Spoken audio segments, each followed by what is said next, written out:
Papo de Psiquiatra, com Marcelo Branhas, Marcos Crossi e Pedro Rosa. Tudo o que você sempre quis saber e nunca teve para quem perguntar.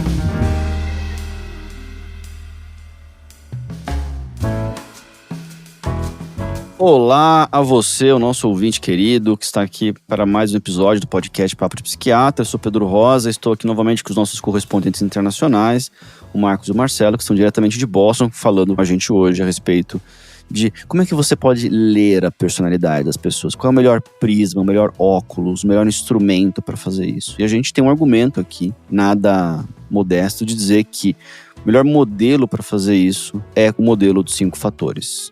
Também chamado por aí de Big Five, os grandes 5 fatores, e é disso que nós vamos falar para vocês, assim, te ensinar a usar esses óculos para ler a si mesmo e para ler os outros.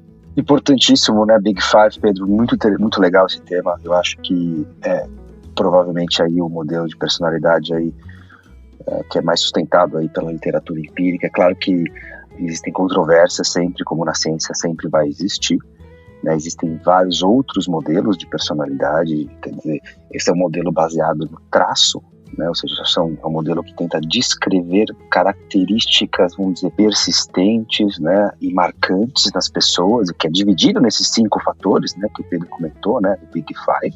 Existem outros modelos também, que certamente a gente poderia também fazer outros podcasts de outros modelos, acho super interessante também. Mas o Big Five certamente talvez é o mais conhecido, é o que mais produz literatura científica, ele tá, vamos dizer, muito provavelmente cada vez ele vai ser talvez mais aplicado clinicamente, né? Quer dizer, modelos de diagnóstico psiquiátrico estão começando a adotar, vamos dizer, o Big Five, assim, talvez uma versão patológica, né? Porque o Big Five, quando a gente está falando de todo mundo, a gente está falando de traços normais de personalidade, assim, de forma abrangente. Então, acho um tema interessante aí para compartilhar para vocês. Pois é, pessoal, de novo, sempre um prazer estar aqui com vocês, nossos ouvintes. Uma coisa que estimulou a gente a trazer esse assunto foi o seguinte, há uma demanda, né?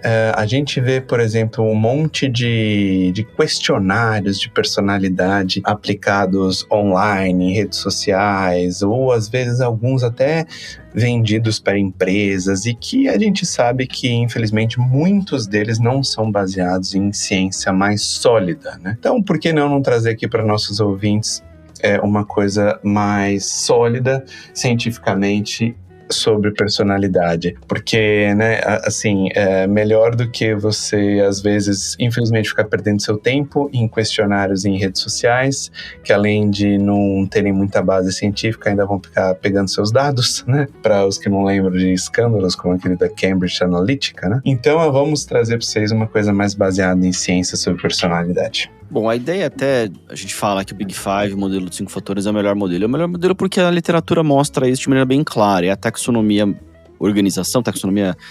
classificação de personalidade mais amplamente documentada como precisa, que ela é válida em diferentes culturas, ela é válida ao longo do tempo, ela prediz uma série de eventos de vida, ela tem uma relação com transtornos mentais, não somente com transtornos de personalidade, mas também com transtornos mentais que não são transtornos de personalidade, como transtornos de ansiedade, depressão, transtornos de uso de substância e assim por diante. E ela deriva de 2 grandes fontes, né? Tem uma origem nas palavras que as pessoas usam para descrever uns aos outros, né? Toda língua, o Big Five é derivado do idioma inglês, tem palavras que são usadas para descrever as pessoas, né? Então você tem calmo, nervoso, irritado, modesto e assim por diante. Você vai ter várias dessas palavras, e na hora que as pessoas pegaram essas palavras e as organizaram, elas organizaram em 5 fatores. A organização foi essa. E em seguida, isso tudo foi muito aplicado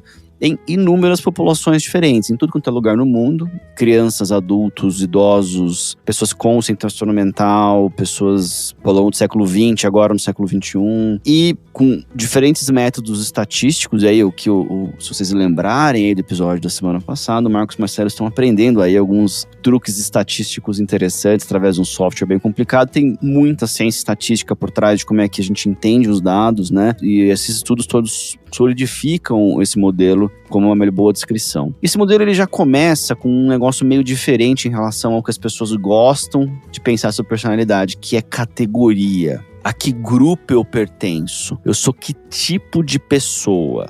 E a gente sabe que a melhor maneira de descrever personalidade não é através de agrupamentos, através de categorias, mas sim através de dimensões. E o Big Five tem 5 dessas dimensões que são chamadas de domínios. E o que teve aí também na internet muito tempo essa divulgação foi o antigo modelo de Hipócrates e Galeno, os 4 temperamentos, fleumático, melancólico, assim por diante, né? E a gente sabe que não é que esse modelo ele é completamente equivocado. Ele se baseia em 2 dos fatores dos domínios do Big Five, que é o domínio de neuroticismo e o domínio de extroversão. Mas são 2 de 5, faltam 3.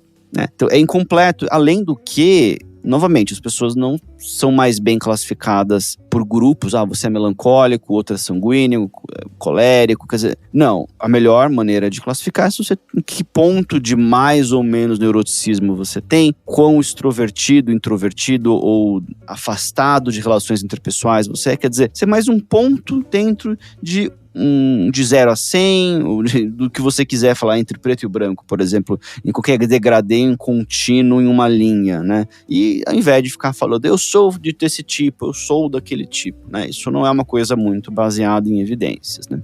Exato, Pedro.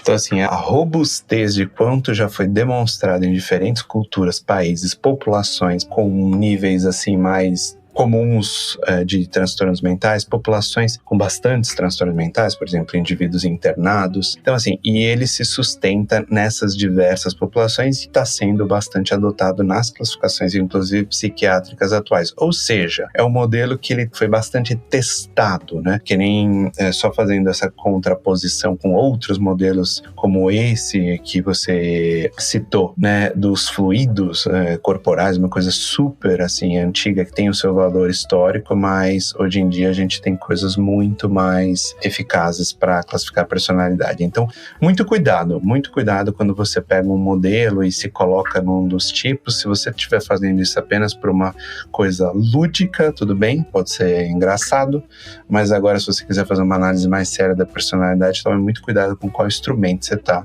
utilizando. É importante o modelo dimensional, como o Pedro falou, né, que nós temos características que elas estão mais ou menos presentes, né, no indivíduo. Que é um modelo, eu acredito assim, que, primeira coisa, coincide muito mais com a realidade, né? Quando a gente pensa em tipos de pessoas, em diagnósticos, a gente contrasta, vamos dizer, as pessoas com esses tipos, né? E é uma forma que realmente eu acho que é menos efetiva mesmo. Mas na realidade é isso, as pessoas têm mais ou menos características de uma certa dimensão. Então, por exemplo, né, conscienciosidade, né, que é um traço, por exemplo, do Big Five, né, ou do Grande 5, né, que essa tendência, eventualmente, a pessoa ter essa autodisciplina, eventualmente, assim, uma orientação mais para objetivos, eventualmente até algo relacionado à moralidade. Quer dizer, a pessoa ela pode ter, eventualmente, mais ou menos disso. De alguma forma, nós seres humanos, assim, somos muito parecidos, né, entre nós, temos características semelhantes, mas temos essas diferenças, né, entre essas dimensões, assim. É impressionante como isso é consistente ao longo do tempo. A primeira vez, acho que eu vi sobre o Big Five, falei, nossa, mas será que isso explica tudo, né?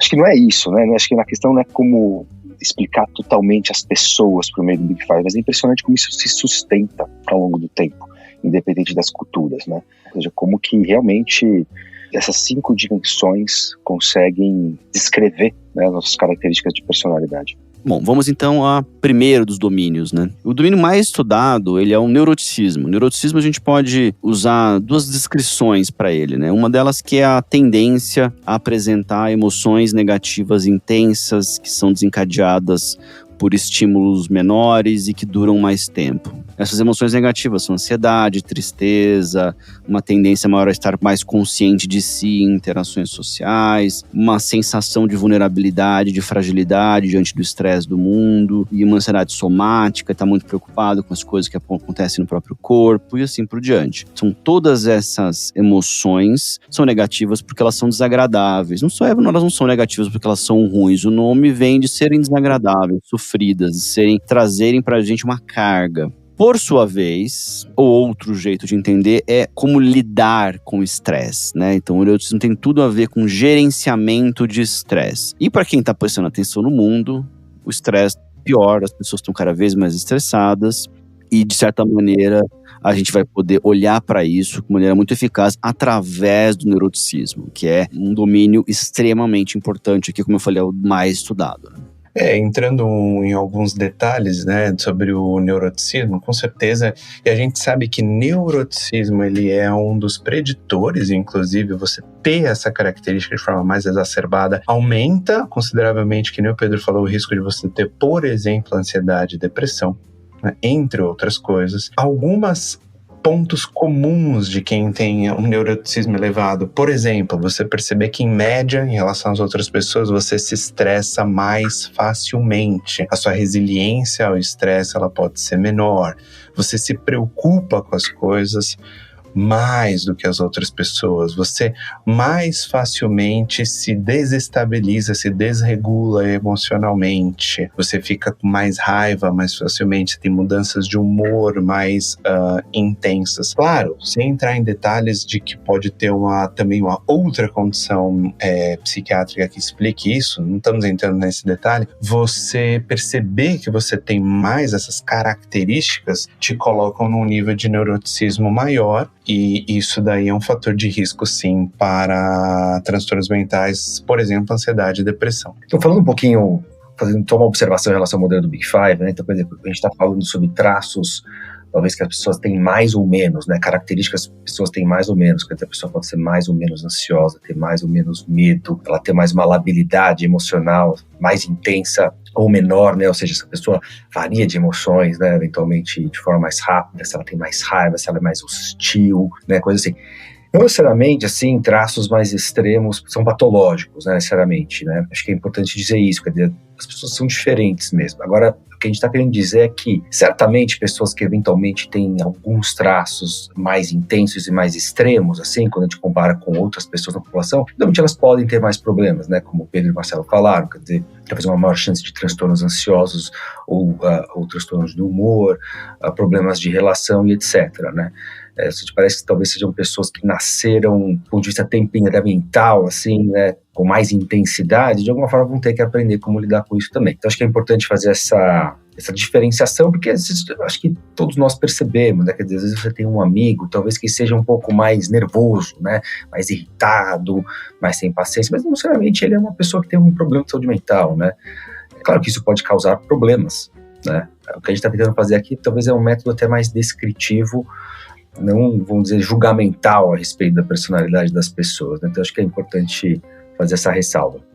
A gente descreve as coisas, né? Então, as pessoas, a maior parte das pessoas que são ansiosas percebem isso, né? E a gente tem que são adjetivos, algumas pessoas podem ter essa dificuldade de, será que eu estou colocando um rótulo? Olha, você tem uma personalidade, meio que vai ser essa, é importante que você a descreva, até para que você possa perceber as suas forças, o que você tem de positivo e aquilo que você precisa modificar, porque não é que uma personalidade é uma coisa fixa, ela é um aspecto, ela tem uma persistência ao longo do tempo, mas as dificuldades de personalidade que porventura você tiver, elas são passíveis de mudança, a literatura mostra isso claramente, a maior parte das características de personalidade mudam, né? E muitas não mudam porque as pessoas não têm interesse em mudar. Então isso é um outro ponto, né? Mas interessante neuroticismo que tem muito a ver com os transtornos mentais em geral e tem a ver com sofrimento em geral, com, digamos, eu queria falar um palavrão, psicopatologia em geral, e também tem a ver com doenças físicas, né? Então a gente tem neuroticismo tem a ver, por exemplo, com infarto do miocárdio, né? Então, um infarto cardíaco, né? O famoso.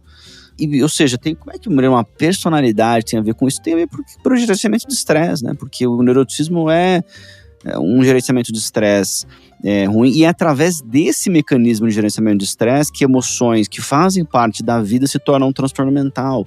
Porque veja, raiva, tristeza, medo, ansiedade, as pessoas têm em geral.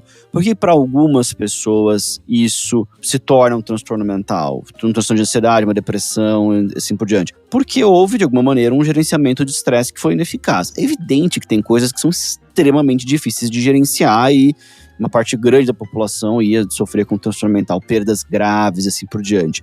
Mas existem claramente pessoas que têm mais habilidades de gerenciamento de estresse. Então, uma coisa que se você, inclusive, quiser, portanto, mexer nisso, seria você aprender a gerenciar estresse, né, gente? Sem dúvida nenhuma. E, assim, é interessante também, né, que colocar, de alguma forma, a gente foi programado um pouco, né, como reagir, assim, a esses eventos negativos, né, quer dizer, tem razões evolutivas e biológicas por trás disso, né? Acho que muito provavelmente nossos antepassados, eles evoluíram de forma a estarem, vamos dizer, entre aspas, programados a reagir a situações negativas, né? E de alguma forma a gente hoje paga o preço, talvez um pouco, por esse traço eventualmente estar um pouco desregulado, né? E muitas vezes é um desafio mesmo a pessoa identificar isso e tratar.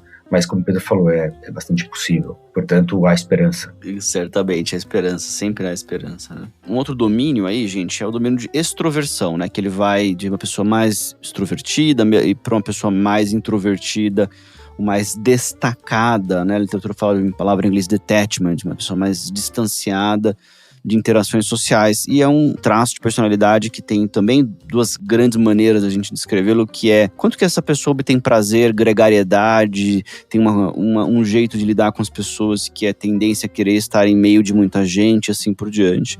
E um jeito de ter emoções positivas. Se o neuroticismo fala muito de emoções negativas, o extroversão fala muito de emoções positivas, que é pessoas mais efusivas, mais alegres, que têm uma tendência geral de apreciar a vida de maneira mais intensa, de curtir as coisas, de se sentir gratificado por eventos. Isso também tem muito a ver com depressão, né? No sentido de os pacientes com depressão também, muitas vezes, não somente terem muitas emoções negativas, mas terem uma ausência de emoções positivas, né? De energia, de motivação para as coisas e de prazer com o cotidiano, né? E essa é uma característica de personalidade aqui que é muito importante. Muitas pessoas se sentem com dificuldade de estarem satisfeitas e gostariam de estar satisfeitas em ambientes sociais, e por qualquer razão não conseguem, né? E aí, naturalmente, como a gente está falando, é algo passível de mudança, né? As pessoas podem encontrar jeitos de obter mais prazer nas interações sociais. E as pessoas podem, assim,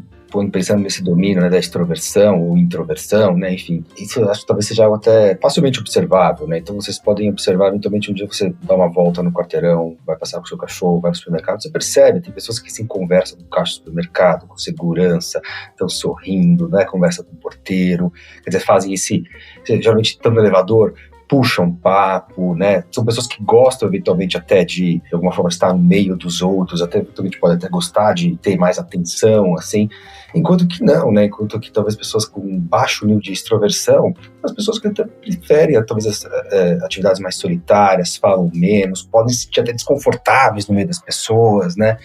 Então é interessante ver isso. Num grupo de amigos, às vezes tem sempre os extrovertidos, né, que vão dizer, que acabam dando liga, assim, no grupo, e os introvertidos também, que vão tendo outras funções também, né, e interessante como isso interage em grupos, mas, ou seja, isso é algo natural e que a gente observa, né, quer dizer, é interessante perceber que isso é um traço de personalidade, assim, e que tem componente biológico e genético, né. É um ponto interessante, né, da extroversão aqui, que nem o Pedro falou, assim, o neuroticismo está bem, assim, bastante correlacionado à tendência para depressão e ansiedade.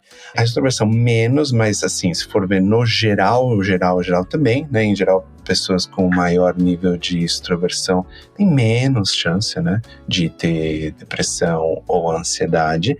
Agora, uma coisa interessante da extroversão é que começa a diferenciar um pouco das pessoas, assim, tem essa tendência geral, talvez começa a ser em geral mais protetivo, né, contra esses estados mentais disfóricos, né, irritados e tensos, estressados, ansiosos, mas começa a diferenciar um pouco as pessoas, ou seja, o que eu quero dizer, não tem problema necessariamente em você ser mais introvertido. Você vai ter algumas dificuldades, mas assim como quem tem extroversão também tem. O importante disso, que nem a gente falou no episódio anterior, por exemplo, do SMART, é de você conhecer, né, para quem não viu, veja, para você conhecer os seus valores e também as suas características, porque você pode ter uma tendência natural a estar mais apto a determinadas tarefas e menos a outras. Em geral, por exemplo, uma pessoa que tem altos níveis de extroversão gosta de fazer uma gama ampla de atividades. Em geral, quem tem um nível menor de extroversão, mais introversão, por exemplo, tem mais facilidade facilidade em fazer menos tarefas, mas de maneira ir mais a fundo. Tem mais interesse em se especificar em uma coisa, ir mais a fundo. Tem um pouco dessa correlação. E além disso, por exemplo, quem tem um nível maior de extroversão consegue extrair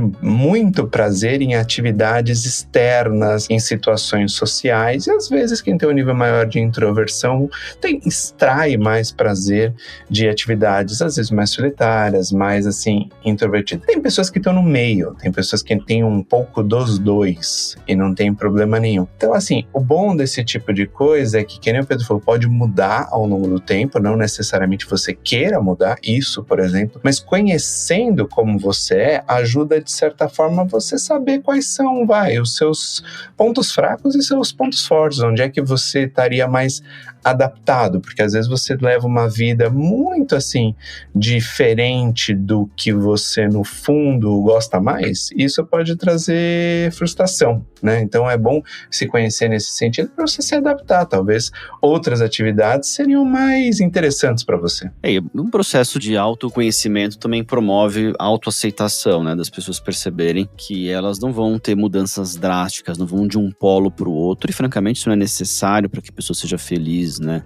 A gente precisa encontrar pontos em que a nossa personalidade entra em conflito com os nossos valores, que alguma coisa que a gente faz não está alinhado, uma tendência comportamental nossa, uma tendência nossa. Que personalidade é isso? Uma tendência pessoal de pensar de um jeito, de sentir certas coisas, de agir de certa maneira, de maneira persistente ao longo do tempo. A gente falou disso nos episódios, tem muitos episódios de personalidade aqui no podcast, mas a ideia de que, olha, tem algumas coisas que a gente pode mudar, que são mal adaptativas, que fazem a gente sofrer, que fazem as outras pessoas que a gente gosta sofrer, mas que não é pra gente fazer, a gente não precisa fazer revoluções na nossa personalidade pra gente ser feliz, né? E tem vantagens e desvantagens, vamos dizer, bem entre aspas, né? Isso, então, quer dizer, o extrovertido, por exemplo, às vezes ele pode até conseguir, por essa natureza dele social, né? Até conseguir, eventualmente, tá precisando de ajuda, consegue eventualmente angariar mais ajuda do ambiente, né? Por exemplo, do que eventualmente um introvertido, que pode ser um problema eventualmente para o introvertido, até em termos de solidão, etc., porque não são pessoas necessariamente que não precisam de relações sociais, não é isso. E por um outro lado também isso, né, talvez o introvertido ele pode, vamos dizer, fazer essas atividades solitárias e se aprofundar em um tema, como o Marcelo falou, assim, que tem vantagens e desvantagens. Eu realmente acho que o autoconhecimento, uma autoaceitação, um autoconhecimento, planejar a sua vida baseada nisso, acho que pode certamente ajudar você a se adaptar mais, né, à situação, sabendo da forma como você funciona, né? Bom, terceiro item, já puxando aqui também algo que, assim como a extroversão é um dos dois domínios orientados à relação interpessoal, tem o domínio de que a gente chama de amabilidade e antagonismo, né? Que se refere, como eu falei, a aspectos interpessoais, mas se refere em como é que as pessoas se lidam umas com as outras, se de um jeito mais priorizando o bem-estar e a saúde dos outros, como que o outro tá bem, ou a própria, seja uma pessoa mais amável, ela tá mais preocupada com os outros do que consigo, uma pessoa mais antagônica tá menos preocupada com os outros do que consigo, e quanto que as pessoas buscam relações de maior submissão versus maior domínio sobre o outro, ou claro, coloquei aqui dois polos, né? Pode haver um equilíbrio entre essas duas possibilidades, né, de quanto que as pessoas entendem que os outros são pessoas para a gente cuidar, ou se são pessoas para a gente dominar, para a gente, digamos assim, colocar mais a nosso serviço do que nós a serviço deles. Então, essa ideia aqui de antagonismo, amabilidade, é uma ideia muito importante. A gente falou muito sobre isso quando a gente falou de narcisismo, né? Mas a gente falou pouco de amabilidade, né? De pessoas, às vezes, que não conseguem se priorizar em relação aos outros e acabam se submetendo a coisas que não deveriam, né? Priorizando que o outro fique feliz, quando esse outro, às vezes, está fazendo muito mal para essa pessoa, né?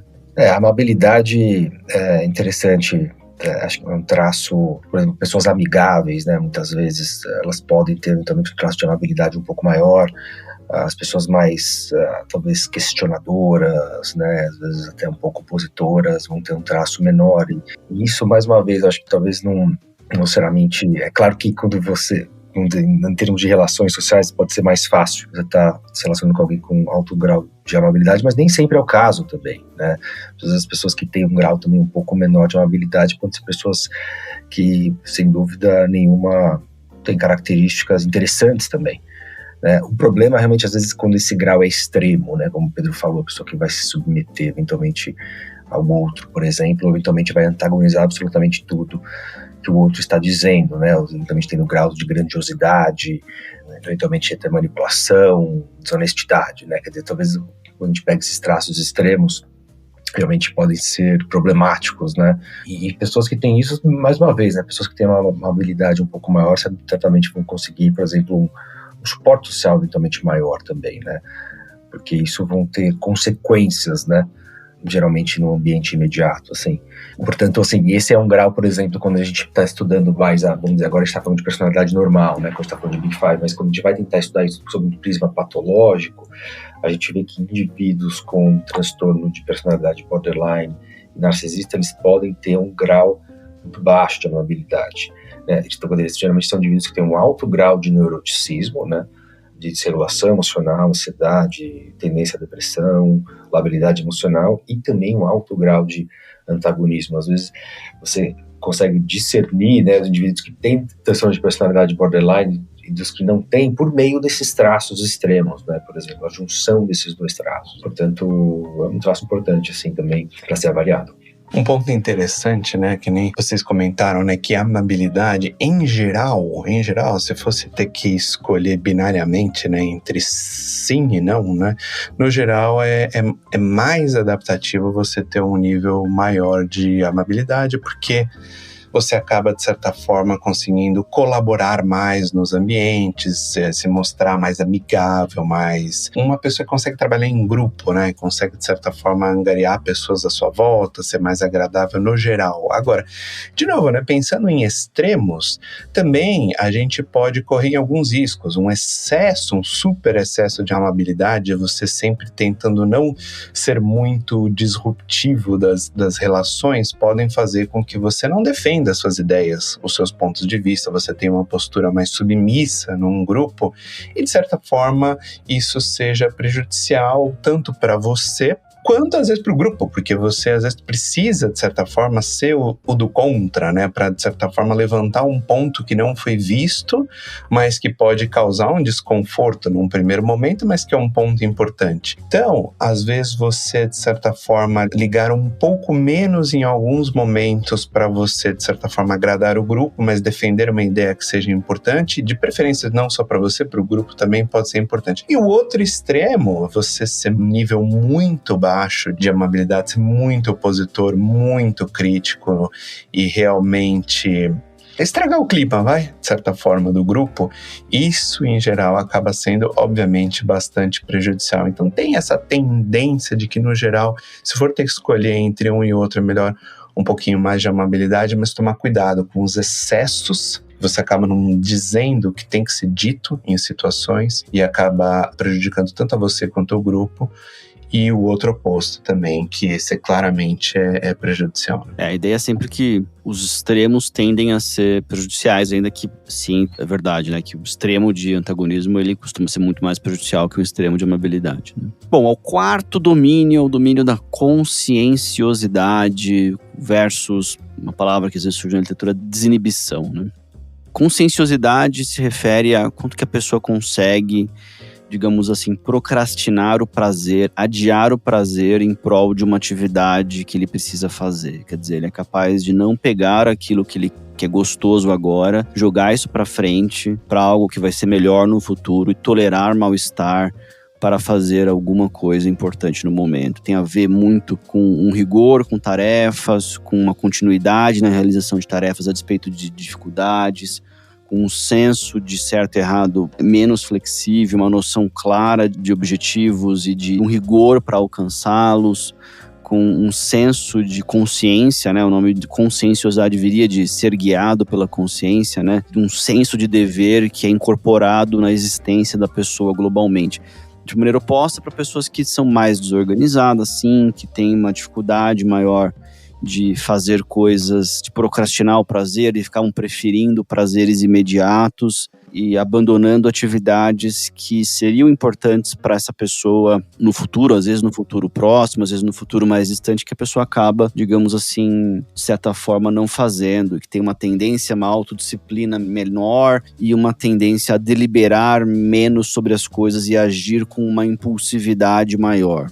Quando você observa uma pessoa, né, com alto grau de consciosidade, tem aquela pessoa que você observa que assim, é mais organizada, né? Então quando você vê aquele colega, aquele seu amigo mais organizado, que está planejando, que começa uma tarefa e termina. Às vezes é uma pessoa que tem alto grau de conscienciosidade, que se importa mais realmente com essas regras morais, assim, né? Muitas vezes isso funciona como realmente como um freio, assim, né, de impulsividade também. Então, quer dizer, pessoas que têm, vamos dizer, de alguma forma, desinibição maior, é o contrário mesmo. Né? Pessoas que às vezes você pode descrevê-las assim como irresponsáveis, né, que não gostam de lista, não gostam de tarefas. Às vezes são pessoas que têm mais uma distração maior das coisas, né. Então, é um domínio que, quando extremo e associado a outros domínios extremos, também podem causar eventualmente um problema, né.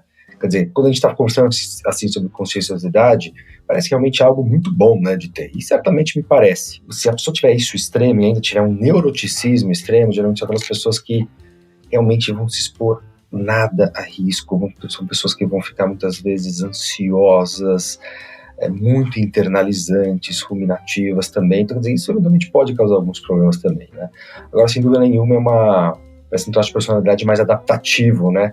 Vamos dizer, tirando, claro, esses extremos que a gente está falando, talvez adaptativo ao mundo de hoje, né? De muitas tarefas, porque a organização, ela acaba sendo muito adaptativa, né?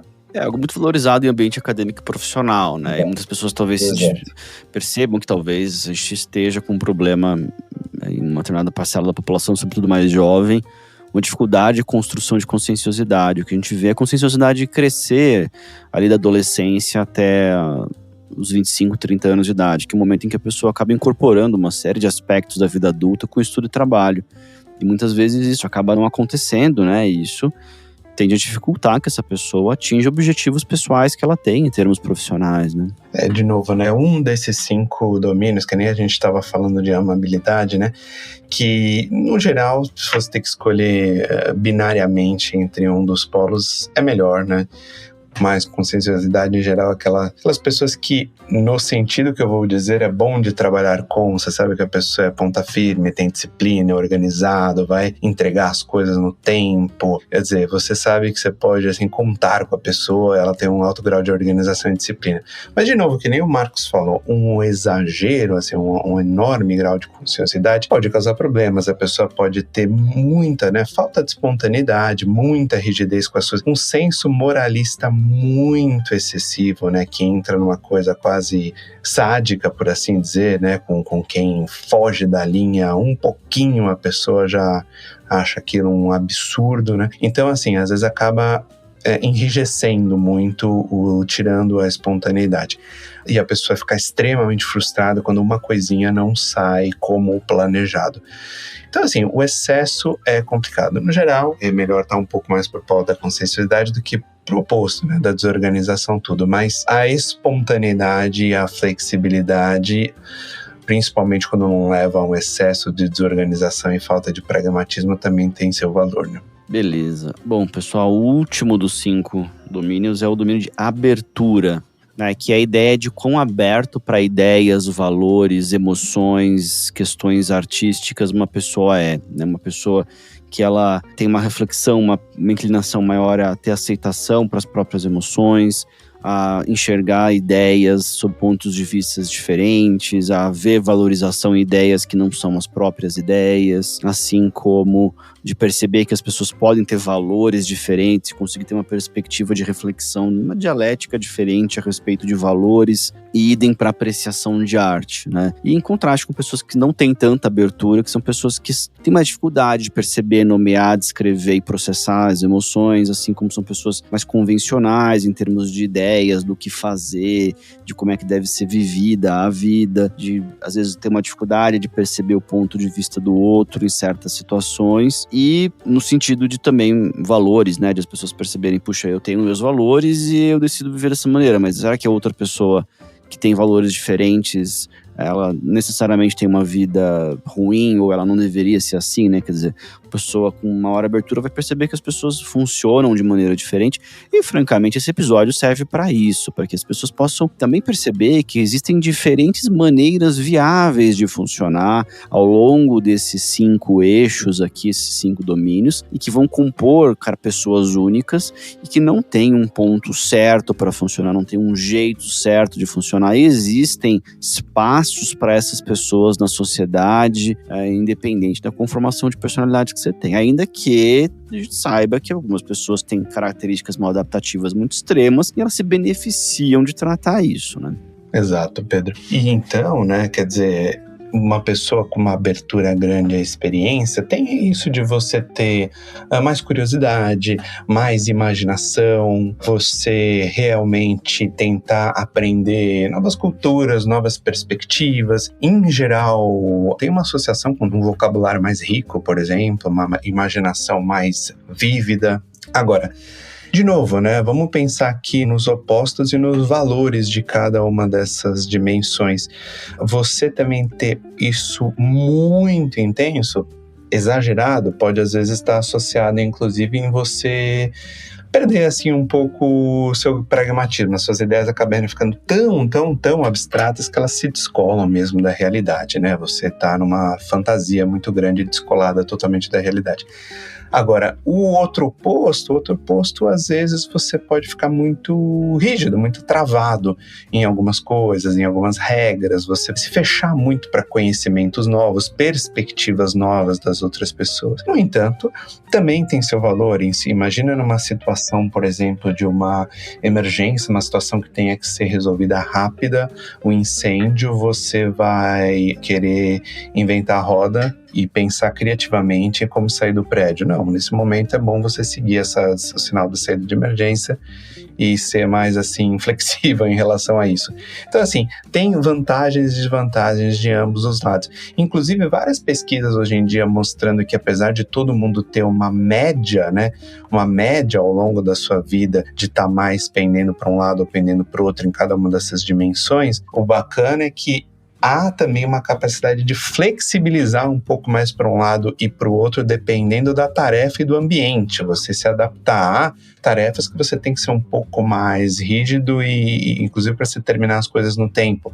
Mas tem outras que você pode estar mais aberto, mais assim, divagando sobre as coisas. Então, também é uma habilidade interessante de você, apesar de você ter a sua média, você ser mais assim, mais assado, você conseguir navegar um pouquinho nesses polos a depender do contexto, né?